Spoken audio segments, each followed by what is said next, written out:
इस कार्यक्रम के पुण्यार्चक हैं श्री कंवर लाल जी, महावीर प्रसाद जी पाटनी, आर के ग्रुप, मदनगंज, किशनगढ़, राजस्थान।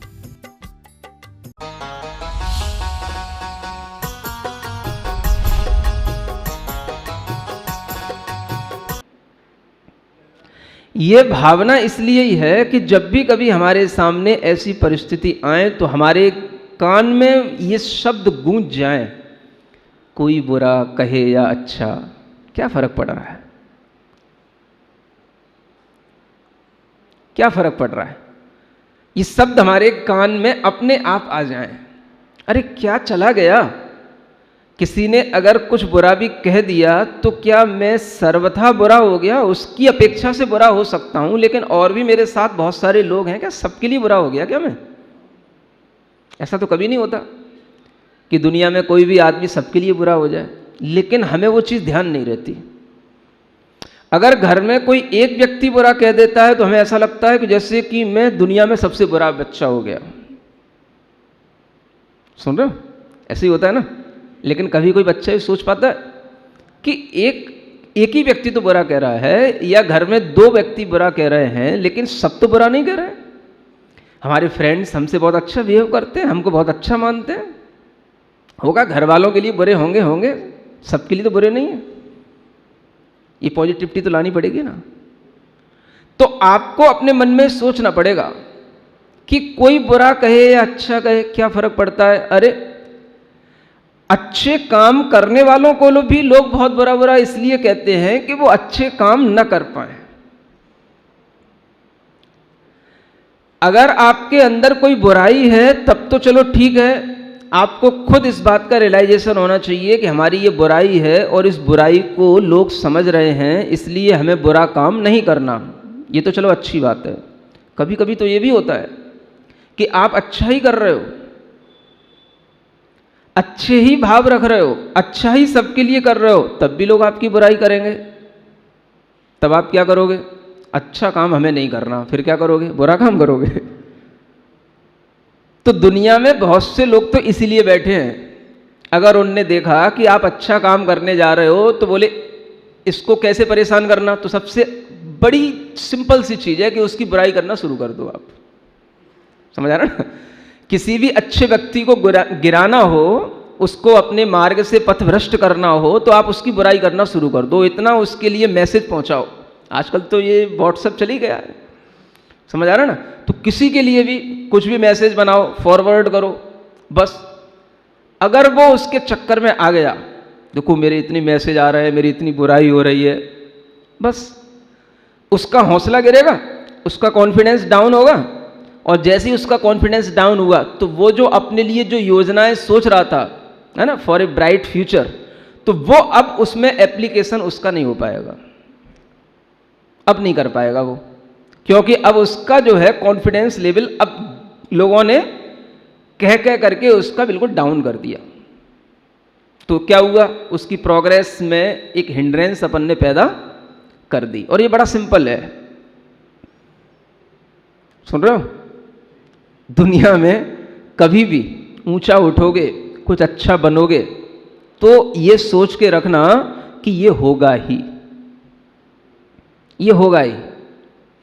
जो व्यक्ति ये सोच के रखता है और अपनी लक्ष्य की ओर अपनी दृष्टि रखता है, तो वह इन चीजों से डरता नहीं है। वो ये जानता है, हाथी चलता है रास्ते पर तो कुत्ते क्या करते हैं? हाँ, बार्किंग करते ही हैं। समझ आ रहा है? वो नेचर है कुत्तों का। अब हाथी उनसे लड़ने बैठ जाए,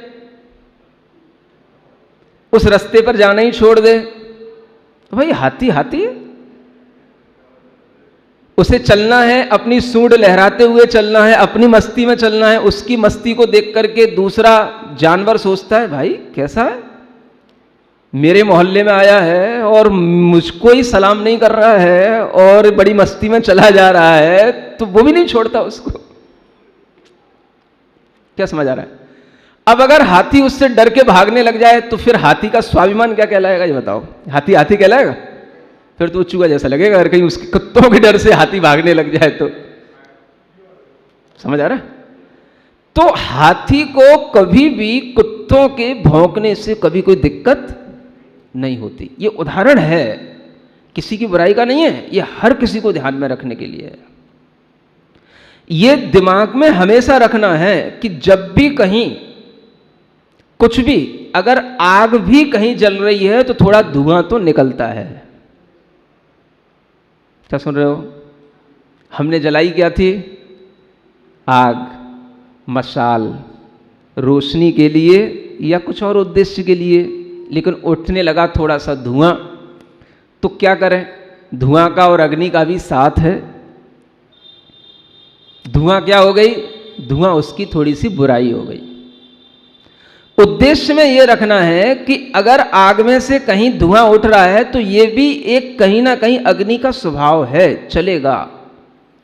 अच्छाई के साथ में भी लोग बुराई करते हैं और अच्छा व्यक्ति के अंदर भी कोई बुराई हो सकती है, लेकिन अगर अच्छा व्यक्ति निरंतर अच्छा करने का भाव करेगा तो उसकी बुराइयों करने वाले जो लोग हैं वो खुद अपने आप सबक सीखते रहेंगे और एक दिन उसी की अच्छाई करने बैठ जाएंगे।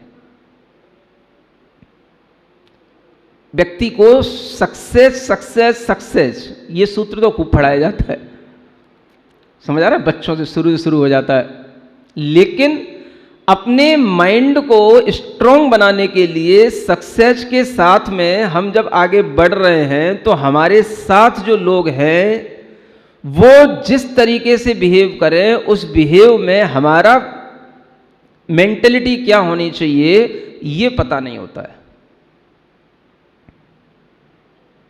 कोई बुरा कहे या अच्छा, डोंट माइंड इट। हमें मतलब क्या है? अगर हमने अच्छा काम किया है तो इसलिए नहीं किया कि आप हमारी प्रशंसा करो, पहले ये भाव मन में रख लो। अगर आपको प्रशंसा से फर्क नहीं पड़ेगा तो मैं आपसे कह रहा हूं आपको निंदा से भी फर्क नहीं पड़ेगा। एक बहुत बड़ा पॉइंट बता रहा हूं मैं आपको।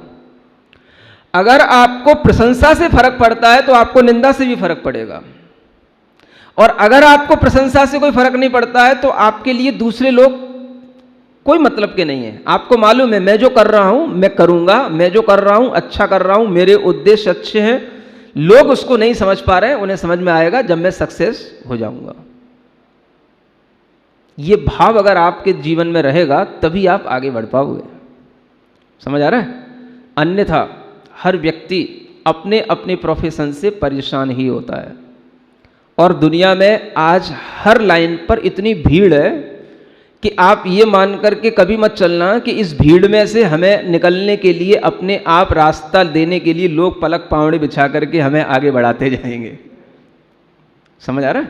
कोई भी लाइन हो, चाहे वो घर की लाइन हो, चाहे शादी करने की लाइन हो, चाहे वो आगे अपनी फैमिली प्लानिंग करने की लाइन हो, चाहे जॉब करना हो, चाहे किसी भी सीए की लाइन पर जाना हो, चाहे एमबीए करना हो, कुछ भी लाइन पर, किसी भी ऑफिस में, किसी भी जगह जाकर के बैठोगे, हर जगह पर आपको यही चीजें मिलेंगी। कुछ लोग होंगे जो आपके लिए प्रशंसक भी होंगे और कुछ लोग ऐसे भी होंगे जो आपकी टांग खींचेंगे, आपको पीछे करने की कोशिश करेंगे। आप अगर आगे बढ़ोगे तो आपको तरह तरह से परेशान करेंगे, आपका अपवाद करेंगे, आपके ऊपर आरोप लगाएंगे। आपको क्या करना? परेशान होना या उस परेशानी से आगे बढ़ने की हिम्मत रखना। समझ आ रहा है? ये उद्देश्य में रखना पड़ता है, तभी कोई व्यक्ति आगे बढ़ पाता है। हाँ, दुनिया की इस भीड़ में कोई किसी को रास्ता नहीं देता है। बस तुम में दम है तो आगे निकल जाओ, ये ध्यान रखो हमेशा। समझ आ रहा है? या कोई किसी को रास्ता नहीं देता, कोई किसी के लिए अच्छा करने वाला नहीं है।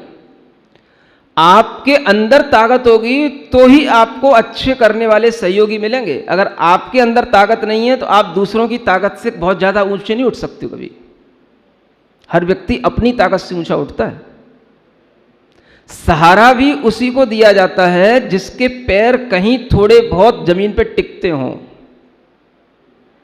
समझ आ रहा है? हाँ, लंगड़ों को क्या सहारा दिया जाएगा जिनके पैर ही नहीं है?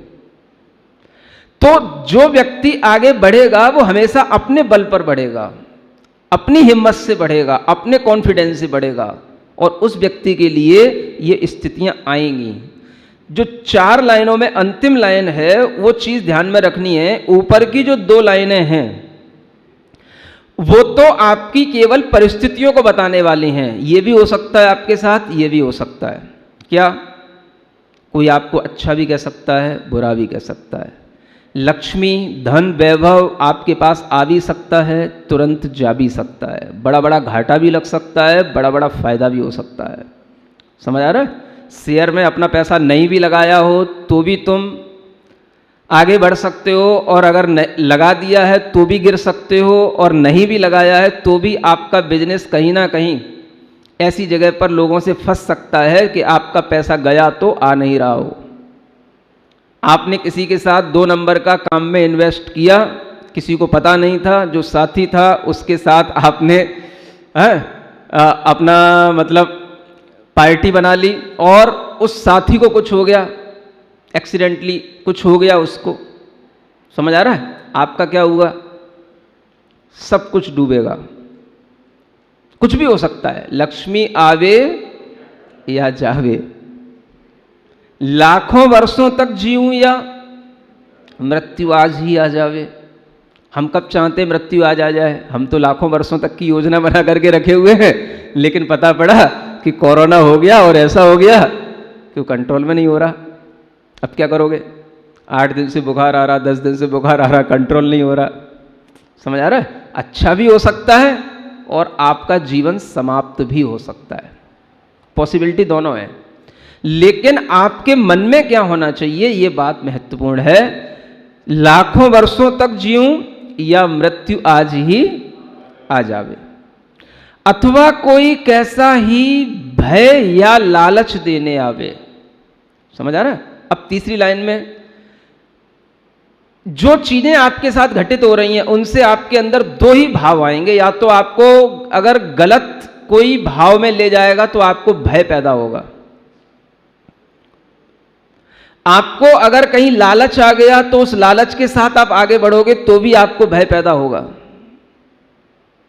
और दूसरी चीज यह है कि उस भय और लालच की स्थिति सामने भी हो तो भी हम उस भय लालच में अपना पैर न डालें, और हम हमेशा ऐसा सोच के चलें कि जिस काम को करने से हमारे अंदर डर ज्यादा पैदा हो जाए, रातों की नींद चली जाए, इतना ज़्यादा अगर हम किसी भी चीज़ में, किसी भी बिजनेस में अपना इन्वेस्ट कर बैठे हैं कि हम उसको, किसी ने बहुत हमें बड़े बड़े सपने दिखा दिए और हमें योजनाएं बता दी और हमने सब कुछ दांव पे लगा दिया, और पता पड़ा कि हम उसकी चिंता में अब हमें रातों में नींद नहीं आ रही, दिन में भूख नहीं लग रही। समझ आ रहा है? इतना लालच, इतना भय अगर कभी हमारे दिमाग में आने लग जाए तो समझ लेना ये हम न्याय के रास्ते पर नहीं चल रहे। समझ में आ रहा है?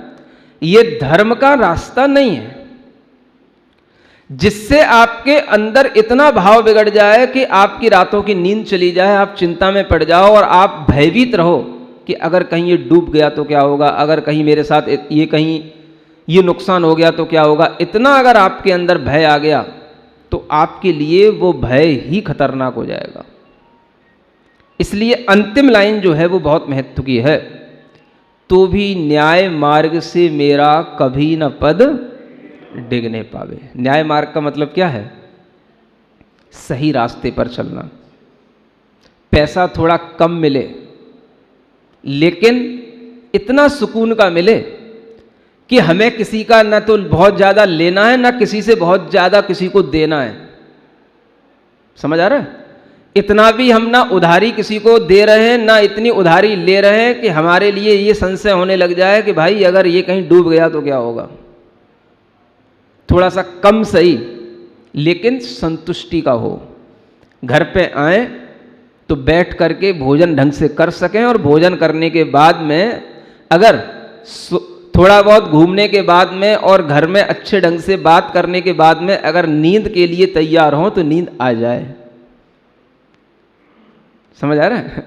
हाँ। अन्यथा एक बात ध्यान रखना, जहां पर हमारे मन में भय या लालच होगा, रात में आपकी नींद खुल के अपने आप दिमाग में वही चीज वहीं पे जाके क्लिक करेगी, वो चीज। समझ आ रहा है?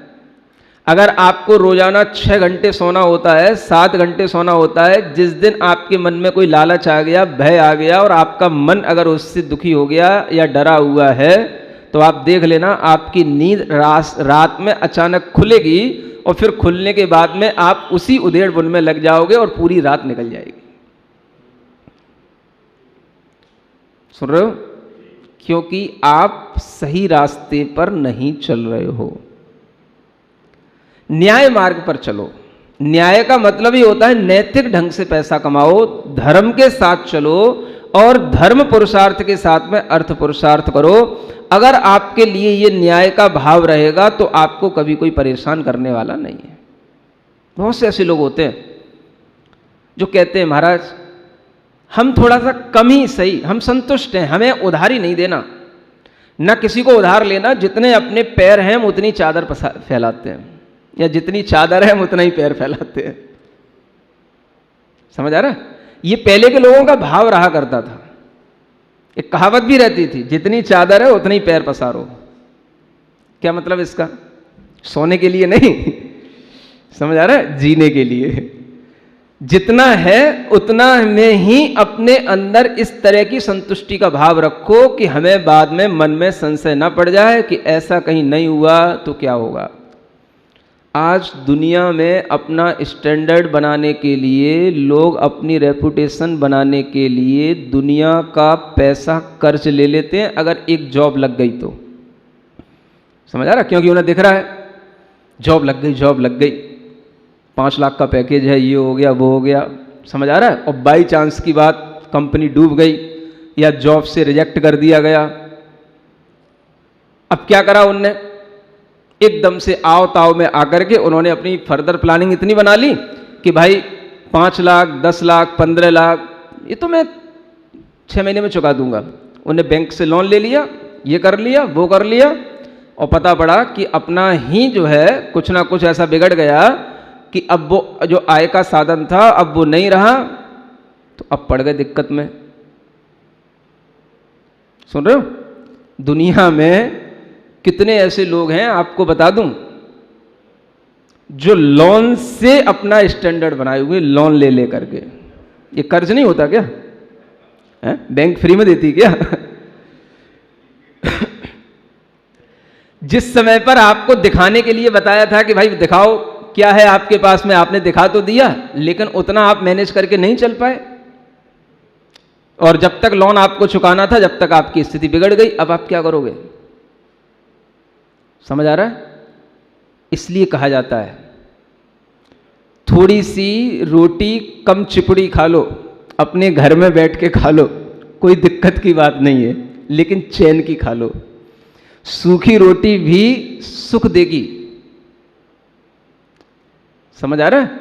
सूखी रोटी खाकर के भी नींद आ जाएगी, सुखी रहोगे, लेकिन ज्यादा घी चुपड़ने के चक्कर में अगर लालच में पड़ गए तो बहुत नुकसान भी हो सकता है।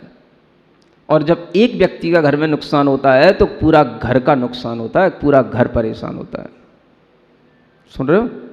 आज आपको 5 लोगों में से एक व्यक्ति जरूर ऐसा मिल जाएगा जो इस बात से परेशान है जो मैं बता रहा हूं आपको।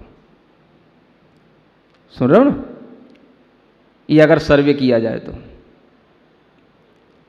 इसलिए ये बात कही जा रही है, न्याय मार्ग से अपना कभी भी पथ डिगने नहीं चाहिए।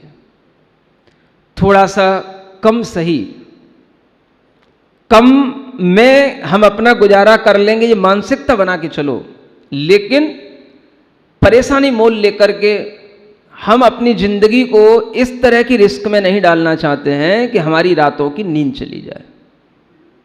और आज के बच्चे बहुत बड़ी भूल करते हैं इस बात को लेकर के, और उन्हें ऐसे ऐसे फंडे सुनाए जाते हैं, सिखाए जाते हैं दुनिया में, कहते हैं नो रिस्क नो गेन। समझ रहा है? एक फंडा सिखाया जाता है, रिस्क लो। जो साहसी लोग होते हैं वो रिस्क लेते हैं, साहसी लोग लेते हैं, बात ठीक है, लेकिन तुम तो ये देखो कि मेरे मन में है कितना साहस है, हम उसको एफोर्ड कर पाएंगे कि नहीं कर पाएंगे। केवल बातों से जिंदगी नहीं चलती है, कुछ अपने पास भी उस तरीके की दमखम होनी चाहिए उस चीज को झेलने की। और वो कैसे आएगी? तो वो अपनी क्षमता के अनुसार ही आती है। अन्यथा कई लोगों को इसी कारण से हार्ट अटैक हो जाते हैं और कई लोग इसी कारण से सुसाइड कर लेते हैं।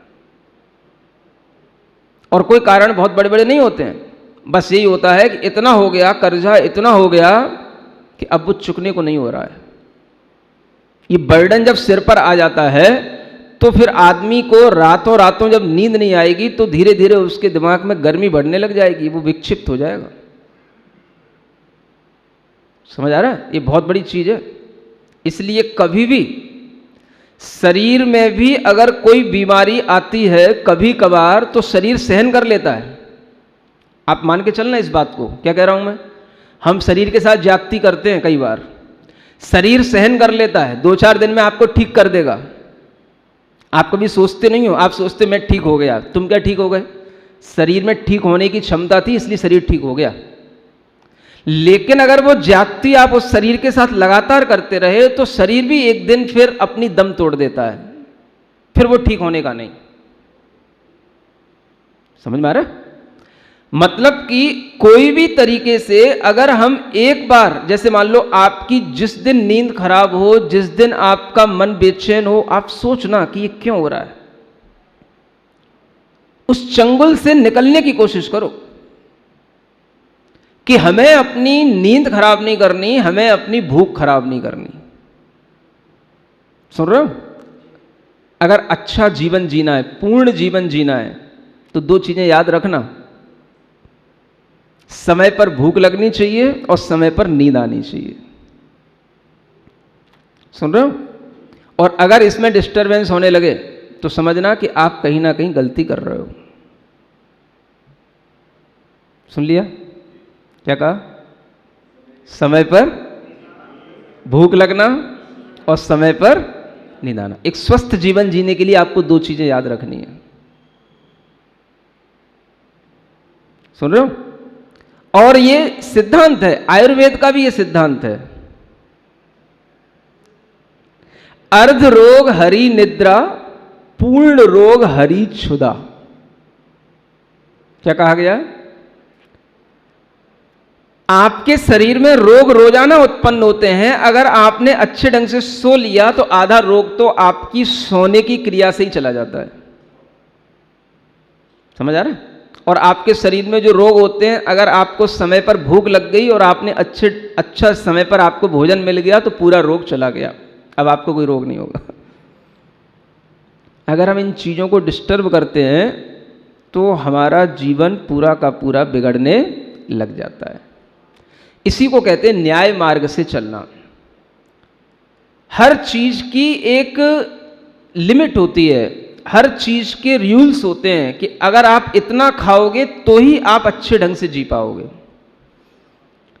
अगर आपने लालच में आकर के ज्यादा खा लिया तो भी आपके लिए परेशानी हो जाएगी। समझ आ रहा है? ऐसे ही मन में अगर ज्यादा लालच आ गया धन का और आपने किसी से कोई अपना एग्रीमेंट कर लिया तो भी आपको परेशानी हो जाएगी। न्याय वहीं तक चलता है जितना अपने काम का है और जितना अपने परिवार के काम का है, या जितना और आगे की हमारी स्कीम अपने परिवार को सुचारू चलाने की है, उतना तक तो न्याय है। इसके बाद फिर अन्याय शुरू हो जाता है। समझ में आ रहा है? तो आप लोग जब भी कभी अपने मन में इस तरह के भाव देखें तो अपने मन में ये सोच लेना है। क्या सोच लेना है? कि हमारा मन इन चीजों को सहन कर पा रहा है कि नहीं। रिस्क तो लो लेकिन उतनी उठाओ जितना मन में ताकत हो, जितना आपका कॉन्फिडेंस हो, है ना। अगर आपने कहने में किसी से ज्यादा रिस्क उठा ली और अपना साहस दिखा दिया तो आपको नुकसान इतना भी हो सकता है कि आपका पूरा जीवन भी जा सकता है। रिस्क केवल वहां काम करती है जहां हमें ऐसा लग रहा हो कि अगर ये नहीं भी होगा तो भी हम और दूसरा खर्च कर लेंगे। अगर हम इसमें सक्सेस नहीं भी हो पाए तो भी हमारे पास दूसरे ऑप्शन हैं, इसलिए हम इसमें रिस्क ले रहे हैं। रिस्क वहां काम करती है, समझ में आ रहा है? चाहे वो जॉब की बात हो, चाहे वो बिजनेस की बात हो, वही रिस्क काम करती है जहां पर हमारे सामने दूसरे ऑप्शन भी हों। अगर उसमें हमें सक्सेस नहीं मिलेगी तो हमारे पास में ये भी है करने के लिए, हमें कोई चिंता नहीं है, और मिल गई तो फिर बहुत बड़ा काम हो ही जाएगा। ऐसा जब ये होता है तो फिर आगे कुछ आदमी बढ़ पाता है, तब उसका कॉन्फिडेंस बढ़ता है। तो इसलिए यहां पर इन बातों में हमेशा क्या ध्यान रखना है, हम न्याय के रास्ते पर हैं कि नहीं। न्याय का रास्ता ही धर्म का रास्ता कहलाता है। ये हर व्यक्ति के लिए जरूरी है। दुनिया में आज जो भी व्यक्ति जी रहे हैं, अगर अपने मन में हमेशा ये ध्यान में रखें कि हम न्याय के मार्ग पर हैं कि नहीं, धर्म के मार्ग पर चल रहे हैं कि नहीं, तो उन्हें ये समझ लेना है कि इन चीजों से हम परेशान तो नहीं हैं। अगर आप न्याय के मार्ग पर चल रहे होगे, कोई भी आपको बुरा कहेगा, आपको बुरा लगेगा नहीं, क्योंकि आपका मन भीतर से कहेगा इसमें कोई बुराई की बात नहीं, ये नासमझी की बात है, ये इसको ना समझ नहीं है इसलिए बुराई कर रहा है। ये आपकी समझ में आने लग जाएगा। सीधे बैठेंगे ज्ञान मुद्रा में, है ना। ओम अरम नमः का 3 बार स्मरण करेंगे उच्चारण के साथ में। ओम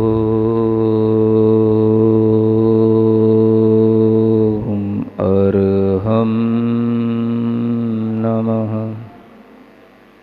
ओम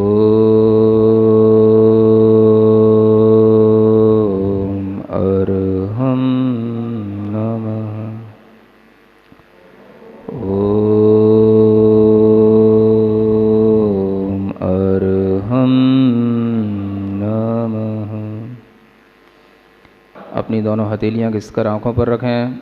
ओम अरहम परम शांति, परम शांति, परम शांति।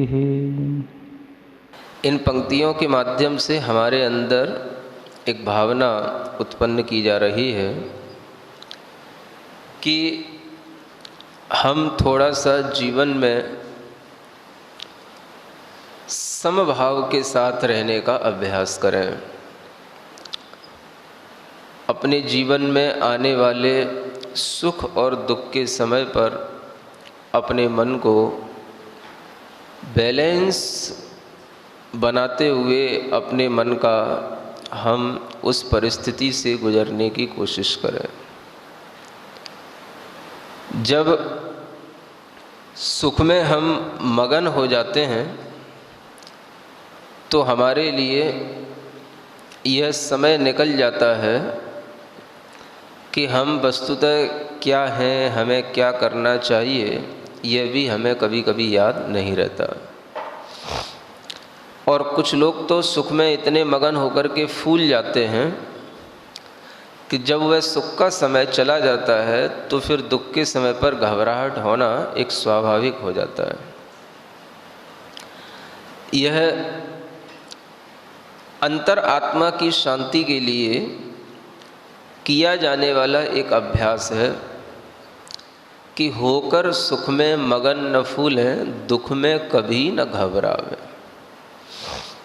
अगर आप अपने मन में थोड़ा सा अपने मन की शांति के लिए सुख और दुख दोनों की परिस्थितियों को तटस्थ होकर के देखेंगे, दोनों की परिस्थितियों को आप देखते हुए अपने सामने से गुजारेंगे तो आप में यह सेंस आ जाएगा जो यहाँ बताया जा रहा है कि हम सुख के समय पर फूल करके कुप्पा हो जाते हैं।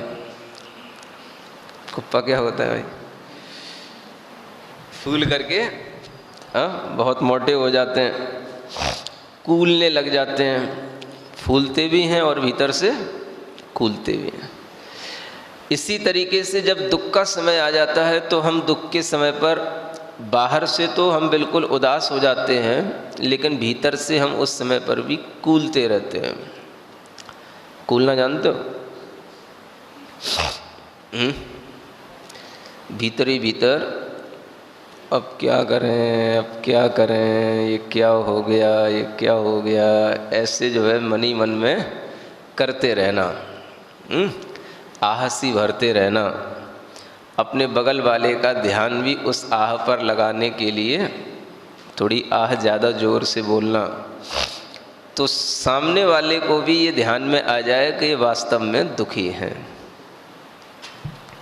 ऐसी एक प्रवृत्ति बन जाती है। तो यहाँ वही समझाया जा रहा है कि हम ऐसा अभ्यास करें कि सुख में हम जब भी हों तो हम उसमें मगन न हों।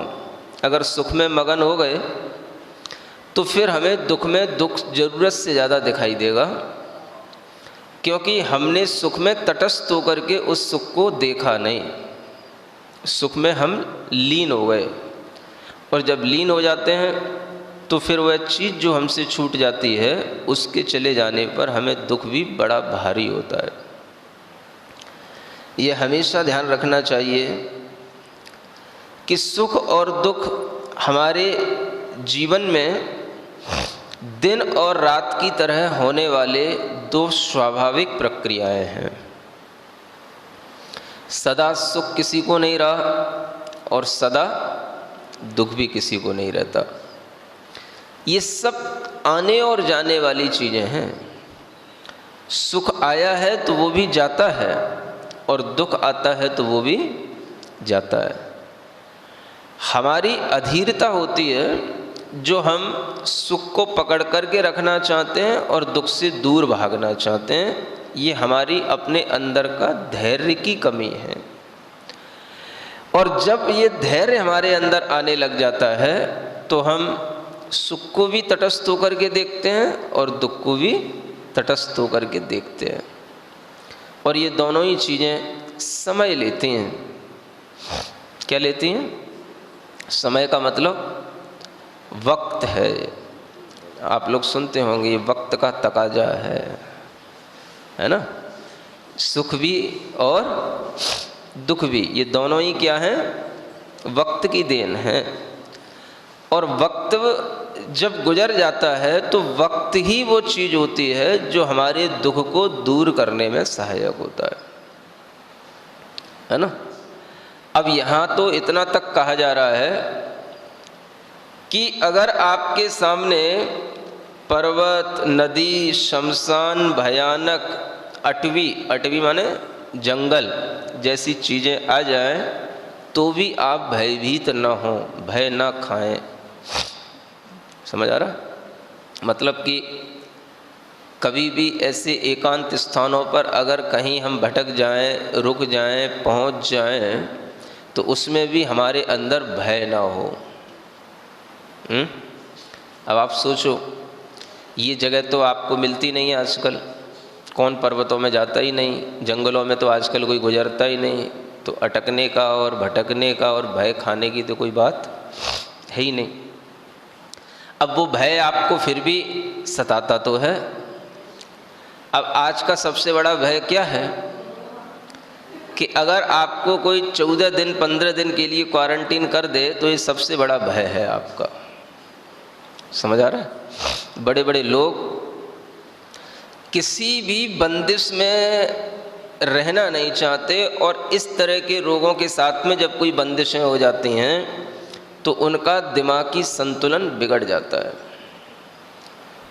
क्वारंटीन होने के बाद में लोगों के दिमाग में बड़ी निराशा, बड़ी बेचैनी उत्पन्न हो जाती है। क्यों हो जाती है?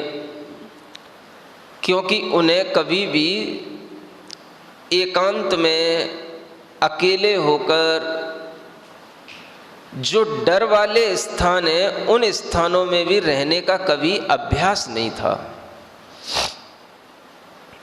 और ये अभ्यास नहीं होने के कारण से वे थोड़े से भी प्रतिकूलताओं में अपने आप को बहुत दुखी महसूस करते हैं।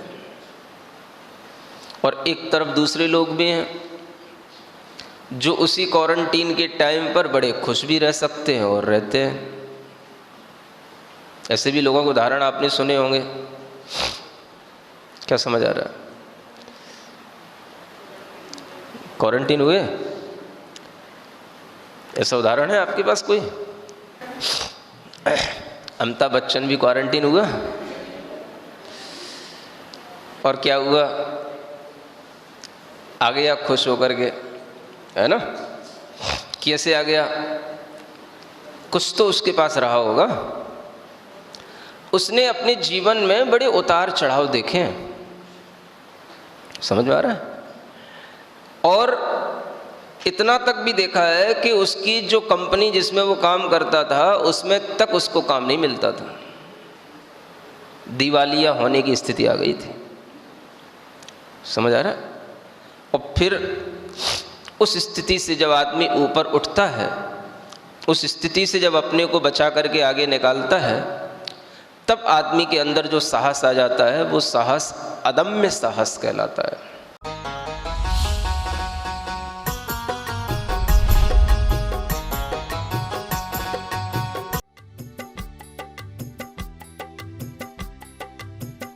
इस कार्यक्रम के पुण्यार्चक थे श्री कंवर लाल जी महावीर प्रसाद जी पाटनी, आर के ग्रुप, मदनगंज, किशनगढ़, राजस्थान।